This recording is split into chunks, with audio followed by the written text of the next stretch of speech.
Ultimately Donald Trump তিনি একটা tweet করেছেন। টুইটটি করেছেন তিনি আমাদের ঘড়িতে গতকাল আর ওনাদের ঘড়িতে মানে আজকে, তার মানে 13 তারিখ। আমরা 11.5 ঘন্টা এগিয়ে আছি আর আপনারা বোধহয় 12 ঘন্টা এগিয়ে আছেন, হিসেব করে দিন। আগে টুইটটা পড়ি। Donald Trump update headquarter, Sheikh Hasina is coming back as Bangladesh PM soon. Donald Trump tweet করে জানাচ্ছেন, আবার বলছি, Sheikh Hasina is coming back as Bangladesh PM soon. তলায় দেখুন, আমি অনেকক্ষণ ধরে রেখে দিচ্ছি, আপনারা ভালো করে দেখে নিন। 11:44, 13 মার্চ 2025 সবে যখন টুইটটা করেছেন তখন 113K ভিউজ আছে, আর তারপর অনেক রিয়াকশন আছে, আমি সেদিকে পরে আসছি। এখন এই যে গতকালকে যে টাইমস অফ ইন্ডিয়াকে দিয়ে যে খবরটা করানো হলো এবং এএনআই যে ইন্টারভিউটা নিল এবং এএনআই সেটা ছেপেও দিল, এক্স হ্যান্ডেলে ছেপে দিল, এত গুরুত্ব দিয়ে। আমি তখনই বলেছিলাম কোনো একটা জায়গা থেকে ফিলার গেছে, না হলে টাইমস অফ ইন্ডিয়ার মতো কাগজ এরকম কনফিডেন্টলি একজন আওয়ামী লীগের সহ সভাপতির বক্তব্যকে এত বড় জায়গা দিয়ে কখনো ছাপতো না। এরকম প্রচুর বক্তব্য তাদের কাছে আসে কিন্তু ছাপে না। এটা ডোনাল্ড ট্রাম্পের ওখান থেকে কোনো একটা নির্দেশ কারো মারফত এসে পৌঁছেছিল। তারপরে টুইট করে ডোনাল্ড ট্রাম্প সবাইকে জানিয়ে দিলেন যে হ্যাঁ, শেখ হাসিনা ফিরছেন। সেখানে অনেক রিয়াকশন দিয়েছেন, অনেক বহু। এখন সেই দিতে গেলে তো ভিডিও অনেক লম্বা হয়ে যাবে, গোটা দুয়েক দিয়ে দিলাম। H A. Bilal Hossain replying at Donald Trump headquarters, good news for Bangladesh and Bangladeshis. আর একজন লিখছেন bad BM replying to at Donald Trump headquarters, Sheikh Hasina is the Prime Minister of Bangladesh. Hello, এরপরে আসুন ডোনাল্ড ট্রাম্পের যে পেজটা আছে, যেখানে পরপর উনি সমস্ত মানে তার টুইট গুলো করেন, সেখান থেকেই এই টুইটটা 3 নম্বরে দেখুন। 3 নম্বরে দেখুন লেখা আছে Donald Trump update, Sheikh Hasina is coming back as Bangladesh PM soon. এটাতে টাচ করেছি, আসল খবরটা বেরিয়ে গেছে। এখন আমি বলেছিলাম যে খুব শিগগিরই আপনাদের কাছে ভালো খবর আসবে। তাও ডোনাল্ড ট্রাম্প এবার সরাসরি জানিয়ে দিলেন তিনি প্রধানমন্ত্রী হিসেবেই দেশে ফিরছেন। এবার কার বাপের ক্ষমতা আছে বলবি বল, ওনাকে প্রধানমন্ত্রী হিসেবে মানব না? ইউনুস চান, তার 14 পুরুষের ক্ষমতা আছে? ডোনাল্ড ট্রাম্পের মুখের ওপরে বলবে যে না, আমি ওনাকে আসতে দেবো না দেশে। এবার ধীরে ধীরে কপিতে আসছে। এ মাসেই আসছেন জেডি ভান্স এবং তুলসী গ্যাবার্ড।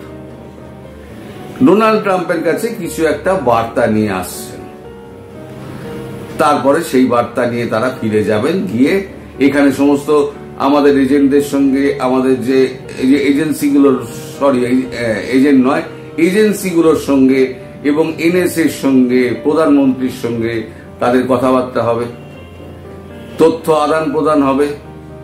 আদান প্রদান হওয়ার পর ওনারা যেমন সিআইএ, এফবিআই এর যেমন তথ্য দেবেন, তেমন ভারতও তথ্য দেবে, দিয়ে একটা শর্ট লিস্ট করা হবে যে কি হচ্ছে, কি অবস্থা। তারপরে সেটা ট্রাম্পের টেবিলে গিয়ে পড়বে। এমনও হতে পারে, আমার হয়তো মনে হচ্ছে, এবার সিক্স সেন্স কাজ করছে, এমনও হতে পারে যে এখানে বসেই তুলসী গ্যাবার্ড এবং যেহেতু জেডি ভান্স আসছেন ভাইস প্রেসিডেন্ট, তারও তো একটা নিজস্ব ক্ষমতা আছে, তিনি হয়তো ডোনাল্ড ট্রাম্পের সঙ্গে তারা দুজনে কথাবার্তা বলবেন এবং খুব শিগগিরই হতে পারে, এটা কিন্তু বলছি হতে পারে, আমি কিন্তু শিওর না, কিন্তু আমার সিক্স সেন্স ষষ্ঠেন্দ্রিয় বলছে নেভি সিল এলো বলে, আর এখান থেকে কমান্ডো সহ শেখ হাসিনা ঢাকা বিমানবন্দরে ফিরলেন বলে।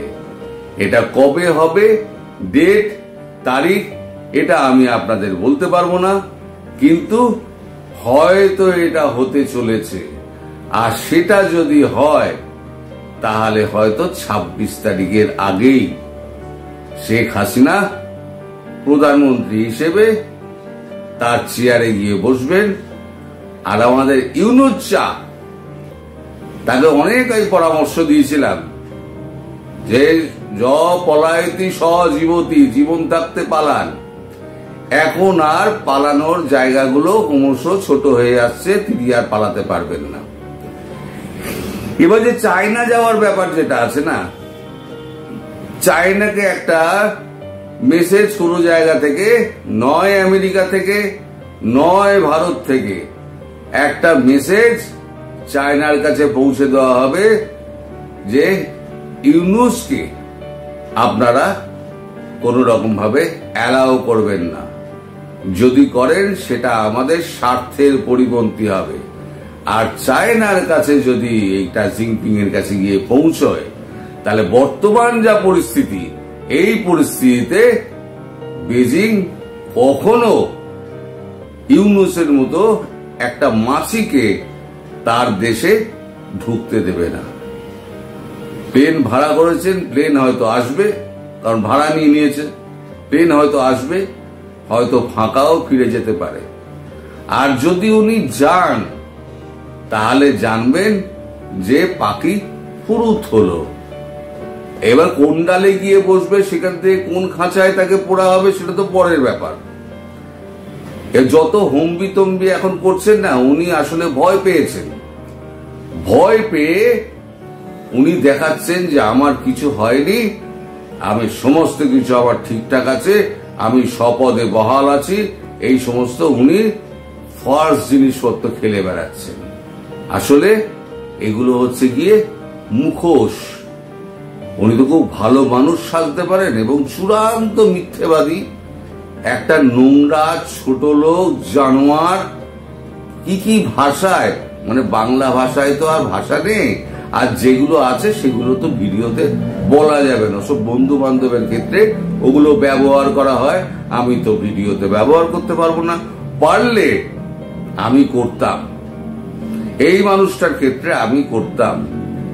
ইনি দেখেন সারা বাংলাদেশে কোথাও কোনো হিংসার ঘটনা ঘটছে না, কোথাও কোনো ডাকাতি, কোনো রাহাজানি, কোথাও খুন এনার হচ্ছে না। বাংলাদেশ একেবারে শান্তির মহাস্বর্গের ওপরে বসে রয়েছে, আর উনি খুব ভালো দেশ শাসন করে যাচ্ছেন। আচ্ছা, কোনো ব্যাপারে বললেন না, এই একটা বাচ্চা মেয়ে, আপনার তো দুটো মেয়ে আছে, একটা বাচ্চা মেয়ের এই করুণ পরিণতি হয়ে তাকে মৃত্যুর মুখে পড়তে হলো, সেই ব্যাপারে আপনার মুখ দিয়ে একটা কথা বেরোলো না, একটা শব্দ বেরোলো না। আপনি এতটাই পাষাণ, হৃদয়হীন। আপনার তো মানে ওই কি বলে, শুয়োরের থেকেও খারাপ মন। শুয়োরের মন তো ভালো, কারণ সে নোংরা ছাড়া অন্য কোথাও যায় না, অন্যের বাড়িতে মুখ মারতে যায় না। আপনি তো সর্বত্র মুখ মেরে রেখে দিয়েছেন, সব জায়গায় আপনি দৌড়াচ্ছেন নিজের সিংহাসন বাঁচানোর জন্য। আপনার এই বয়সে এত ক্ষমতার লোভ, এই ক্ষমতার লোভ আপনার ছোটাবে এবার ভারত এবং আমেরিকা দুজনে মিলে। আর ডোনাল্ড ট্রাম্পের কলম দিয়ে যখন বেরিয়েছে যে শেখ হাসিনা প্রধানমন্ত্রী হিসেবেই দ্রুত বাংলাদেশে ফিরছেন, তার মানে বুঝতে পারছেন তিনি কতটা শিওর হয়ে বলেছেন। এবং তিনি যদি মনে করেন যে বাংলাদেশকে আমি দখল করব, কারোর বাবার ক্ষমতা নেই তাকে ওই জায়গা থেকে হটাবে। উনি যে বলছেন গ্রিনল্যান্ড আমি দখল করব, পানামা আমি দখল করে নেব, গ্রিনল্যান্ডে থলহরি কম্প হয়ে গিয়েছে। কারণ গ্রিনল্যান্ডকে উনি তো বলবেনই, কারণ গ্রিনল্যান্ডটা পুরোপুরি চালায় হচ্ছে আমেরিকা, আর পানামা তৈরি হয়েছিল আমেরিকার টাকায়, আর আমেরিকান প্রশাসন সেটা পানামা সরকারের ওপরেতে ছেড়ে দিয়েছিল। এখন উনি রিটার্ন ব্যাক চাইছেন, আমাদের টাকায় তৈরি করা হয়েছিল, এখন আমাদের থেকে বেশি শুল্ক নেওয়া হচ্ছে, আমাদের পানামা আমাদের টাকায় তৈরি, আমাদের ফিরিয়ে দাও। অনেক টাকা ঢালা হয়েছে বাংলাদেশের ওপরে, বাংলাদেশকে অনেক ক্ষয়রাতি দেওয়া হয়েছে। এখন ওনার ফিরিয়ে নেওয়ার সময়, এখন উনি কড়াই গন্ডায় ফিরিয়ে নেবেন এবং বাংলাদেশে প্রধানমন্ত্রী হিসেবে আমার কথা মিলিয়ে নেবেন। বাংলাদেশে প্রধানমন্ত্রী হিসেবে শেখ হাসিনা বসার পর ট্রাম্প ওই বাংলাদেশে আসবেন। উনি যে মানুষ, বাংলাদেশে এসে বাংলাদেশের একেবারে যত জঙ্গি আছে তার আগে তো ছেঁচা হয়ে যাবে, একেবারে ছেঁচা মানে আধা ছেঁচা ছেঁচবে, সমস্ত ছেঁচা হয়ে যাবে। বাকি যেগুলো জামাতি টামাতি ঘরের মধ্যে লুকিয়ে থাকবে না, সেগুলো ল্যাজ একেবারে গুটিয়ে একেবারে পশ্চাৎ দেশের ভিতরে ঢুকে যাবে। ট্রাম্প আসবেন, আমি না এলে পরে তখন আমায় বলবেন যে আপনি বলেছিলেন ট্রাম্প আসবেন, কিন্তু ট্রাম্প তো এলেন না। ট্রাম্প আসবেন। বাংলাদেশ ছোট এইটুকু দেশ হলো ওনার কাছে কিন্তু ট্রাম্পের কাছে খুব গুরুত্বপূর্ণ বাংলাদেশ। আর শেখ হাসিনার সুবিধে হলো বাংলাদেশের পক্ষে আমেরিকা যদি দাঁড়ায়, তাহলে আগামী 4 বছরের মধ্যে ভারত এবং আমেরিকা দুজনে মিলে বাংলাদেশকে আবার নতুন করে গড়ে দেবে। আর তার আগে যা ময়লা আছে ও সমস্ত পরিষ্কার করার দায়িত্ব ভারতের উপর ছেড়ে দিন, আমেরিকাকেই লাগবে না। ভারতকে শুধু একবার বলে দেওয়া যে তুমি অ্যাকশনটা শুরু করো। ভারত সব রেডি হয়ে রেখে দিয়েছে। আমাদের সেনাপ্রধান বারবার জিজ্ঞেস করছে কবে হবে। রাজনাথ সিংকে পাগল করে দিচ্ছেন, কারণ সেনাকে যদি একবার যুদ্ধের কথা বলা হয় না, সে আর সুস্থির থাকতে পারে না। ভারতীয় সেনারা বরাবর যুদ্ধ করে তারা অভ্যস্ত, তারা ক্যাম্পে বসে থাকতে পারে না, তারা ছুটিতে যাবে এটা ভাবতে পারে না, তারা এতটাই দেশপ্রেমী। যাই হোক, আর ওয়াকারুজ্জামানকে বলবো, আপনি এখনো পর্যন্ত সিদ্ধান্ত নিতে পারলেন না আপনি কোন দিকে যাবেন। কখনো হুমকি দিচ্ছেন, কখনো বলছেন জুলাই আগস্টের আন্দোলন বৃথা যায়নি, বলছেন তো। তা আপনি কি আপনার দেশের সেনাকে বুকে গুলি খাওয়ার জন্য এগিয়ে দেবেন? ভারতবর্ষের কাছে উল্টো দিকে কি আছে সেটা কিন্তু ভারতবর্ষ দেখবে না। শত্রু মানে শত্রু, 1 bullet is equal to 1 enemy. একটা করে বুলেট যাবে, একটা করে এনিমি যাবে। সেখানে ওয়াকারুজ্জামান আছে নাকি পাকিস্তানের আসিফ মুনির আছে, ভারতবর্ষের সৈনিক কিন্তু দেখতে যাবে না। সুতরাং ওয়াকারুজ্জামানকে আমি একটা সতর্ক বাণী দিয়ে রাখছি যে আপনি এখনো আপনার রাস্তাকে ঠিক করুন। আপনি কোন রাস্তায় যাবেন? আপনি শেখ হাসিনার পক্ষের রাস্তায় যাবেন, ভারত আমেরিকার পক্ষের রাস্তায় যাবেন, নাকি আপনি জামাত এবং ইউনুস, এই নুচ্চা ইউনুসের পক্ষে যাবেন, ইউনুচ্চার পক্ষে যাবেন? আপনি স্থির করে নিন। কারণ আমরা চাই না আপনার দেশের নিরীহ সৈনিক তারা বুকে বুলেট খাক। কারণ আমরাই একদিন আপনাদের দেশটাকে স্বাধীন করে দিয়েছিলাম। এই জামাতি আর বদমাইশ গুলো যতই অস্বীকার করুক, এরা ইতিহাস মুছে দিতে চায়, কিন্তু বাংলাদেশের মানুষের বুকে যে চেতনা আছে, বঙ্গবন্ধুর চেতনা, শেখ হাসিনার প্রতি তাদের ভালোবাসা, কোনোদিনও নষ্ট করতে পারবেন না। গলা কেটে দিলেও সেই বডি থেকে আওয়াজ বেরোবে শেখ হাসিনা বঙ্গবন্ধুর জয়। বুঝতে পেরেছেন? সুতরাং ওয়াকারুজ্জামান আপনাকেও সাবধান করছি, আর যত এই জামাতি টামাতি যত আছে তাদেরও সাবধান করছি, আমির ফামির যত আছে। আর ইউনুচ্চাকে বলবো, ইউনুচ্চা আপনি এখন দিন গুনুন, 1 2 3 4 5 6 7 8 করে দিন গুনুন। Your days are numbered. Yes doctor Yunus, your days are numbered. আপনি you will be behind the bar very soon, very soon. এখন আপনারা অপেক্ষা করুন।